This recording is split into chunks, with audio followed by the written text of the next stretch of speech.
Hello दोस्तों, कैसे हो आप? उम्मीद है सब अच्छे होंगे।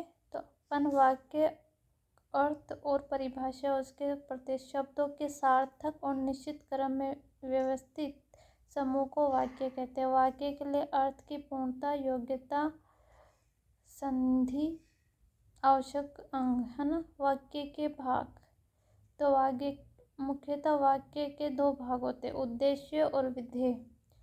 उद्देश्य वाक्य में जिसके बारे में कुछ कहा जाता हो उसे उद्देश्य कहते हैं। जैसे पंकज संदीप को पढ़ाता है। वाक्य में पंकज के बारे में कहा गया है, पंकज उद्देश्य है। विधेय उद्देश्य के बारे में कहा गया कथन विधेय कहलाता है। पूर्व वाक्य में संदीप को पढ़ाता है। वाक्य के भेद, रचना के आधार पर वाक्य के दो भेद है, सरल वाक्य और जटिल वाक्य। ठीक है। सरल वाक्य वह वाक्य जिसमें कोई वाक्यांश या उपवाक्य नहीं होता है, साधारण वाक्य कहते हैं। जैसे विष्णु जी के पढ़ा रहे हैं। जटिल वाक्य वह वाक्य जिसमें आश्रित उपवाक्यों या अन्य स्वतंत्र वाक्यों का समूह से जटिल वाक्य कहते हैं। जैसे कुलदीप ने बताया कि मैं आज छुट्टी पर हूँ। मुख्य वाक्य और आश्रित वाक्य,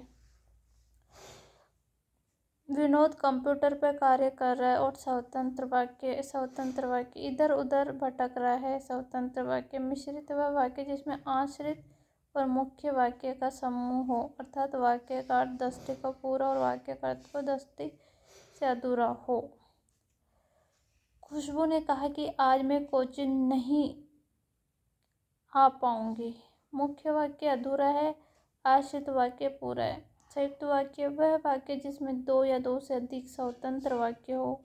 नीरज क्रिकेट खेलता और उदय ताश खेलता है। आज के लिए इतना ही। Thank you.